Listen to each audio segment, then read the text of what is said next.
안녕하세요, 여러분. 오늘은 메타 감정, 메타 이모션에 대해 이야기해 보려고 합니다.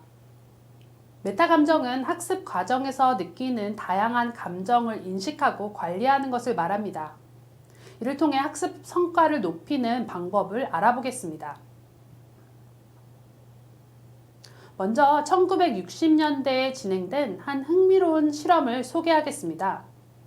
실험자는 참가자들에게 상식 퀴즈를 내서 맞히게 했습니다. 맞힌 경우 문제를 폐기하고 틀린 경우에는 자신이 이 문제에 대해 얼마만큼 알고 있는지 0부터 10까지의 스케일로 말하게 했습니다. 이 실험의 결과는 놀라웠습니다. 처음부터 문제를 아예 모르겠다고 0을 말한 사람은 실험이 마칠 때까지 쭉 문제를 맞추지 못했습니다. 반면 50%의 정도는 알겠다며 5라고 말한 사람은 절반 정도의 문제를 설명해 낼 수 있었습니다. 이 실험은 메타인지에서 중요한 알고 있는 느낌, feeling of knowing을 판단하는 첫 실험이었습니다. 알고 있는 느낌이라는 직관은 무의식과도 깊은 관련이 있습니다. 미국 근대 심리학의 창시자인 윌리엄 제임스는 이를 다음과 같이 표현했습니다. 우리가 잃어버린 이름을 다시 기억해내려 할 때 우리 의식은 아주 특별한 상태를 보입니다. 그 의식 상태에는 틈이 있는데 이는 단순한 간극이 아니라 무척 활동적인 상태입니다.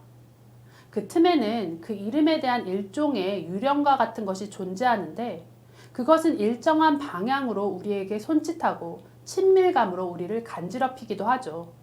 하지만 결국 우리가 찾고자 했던 그 이름을 찾지 못하게 한 채 우리를 틈 사이로 다시 가라앉혀 버립니다.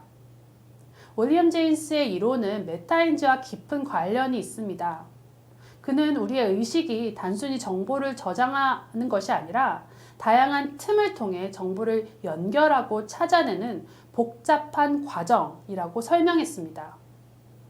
제임스는 이 과정을 의식의 흐름, streams of consciousness라고 불렀고, 이 흐름 속에서 우리는 기억의 파편들을 찾아내고 이를 통해 새로운 지식을 형성해 나갑니다. 메타인지란 자신의 인지 과정을 인식하고 조절하는 능력입니다. 제임스의 이론에서 보듯이 우리는 무의식적으로 기억을 저장하고 필요할 때 이를 찾아내는 능력을 가지고 있습니다. 알고 있는 느낌, feeling of knowing은 이런 메타인지적 과정의 일부로 우리가 무엇을 알고 있는지에 대한 직관적인 감각을 말합니다. 메타감정에는 알고 있는 느낌뿐만 아니라 자신 있다는 느낌, feeling of confidence, 틀렸다는 느낌, feeling of error, 잊어버렸다는 느낌, feeling of forgetting, 생각해낼 것 같은 느낌, tip of the tongue phenomena 등 다양한 종류가 있습니다. 이러한 느낌은 우리의 기억과 학습 과정에서 아주 중요한 역할을 합니다. 네덜란드에서 중학교 1학년 학생들을 대상으로 한 실험에서 학생들이 느끼는 긍정적인 감정이 메타인지적 지식과 기술을 높이고 학습 성적에도 긍정적인 영향을 미친다는 결과가 나왔습니다. 특히 학생이 학습에 대해 통제하고 있다는 느낌이 들 때 긍정적인 감정이 발현되었습니다. 예를 들어 흥미나 자부심은 메타인지적 기술을 더 적극적으로 활용하게 했지만 안도감은 오히려 학습에 방해가 되었습니다. 반면 지루함이나 불안과 같은 부정적인 감정은 학습 효과를 저해했습니다. 흥미로운 사실은 긍정적인 감정과 학습 효과의 상관관계가 부정적인 감정과 학습 효과의 상관관계보다 더 강하다는 사실입니다. 이는 긍정적인 감정이 부정적인 감정의 효과를 상쇄할 수도 있다는 것을 의미합니다. 따라서 학생들이 학습 과정에서 느끼는 다양한 감정을 솔직하게 인정하고 표현하도록 돕는 것이 중요합니다. 학생들이 자신의 감정을 인정하고 표현하도록 돕는 방법을 소개하겠습니다. 예를 들어 학생들에게 다음과 같은 시나리오를 주고 토론하게 할 수도 있습니다. 철수와 소영이의 수학 공부 상황에 대한 건데요. 철수와 소영이는 수학 공부하는 중에 문제를 잘못 접근했다는 것을 깨닫습니다. 이게 아니었네 라고 말하면서 화가 나기 시작합니다. 그래서 이들은 그 화난 감정 때문에 공부를 중지하게 됩니다. 이 경우 학생들은 철수와 소영이가 왜 화가 났는지, 또 그 감정을 어떻게 다룰 수 있는지에 대해 토론해 볼 수 있습니다. 예를 들어 철수와 소영이가 문제 해결을 위해 잠시 쉬었다가 다시 도전해 보는 방법이나, 잘못된 접근 방식을 인식한 것 자체가 학습의 일환임을 깨닫고 긍정적으로 받아들이는 방법에 대해서 이야기해 볼 수도 있습니다. 또 다른 예시는 읽기 발표를 준비하는 상황입니다. 철수와 소영이는 학급 읽기 발표를 준비하면서 모두가 자신들을 바라볼 것 같은 생각에 겁을 먹고 불안해합니다. 그 결과 연습을 중단하게 됩니다. 이 경우 학생들은 발표에 대한 두려움을 어떻게 극복할 수 있을지에 대해 이야기해 볼 수 있습니다. 예를 들어 친구들과 한번 미리 연습해 보는 방법, 작은 그룹에서 먼저 연습해 보는 방법, 혹은 발표를 잘 마친 후 느낄 성취감을 상상하면서 동기부여를 하는 방법 등을 토론해 볼 수 있습니다. 또 다른 상황은 편지를 쓰는 상황입니다. 철수와 소영이는 수업 중에 편지를 쓰다가 옆자리 학생의 깔끔한 글씨체를 보고 자신의 글씨체에 창피함을 느낍니다. 그리고 이들은 그만두고 싶어집니다.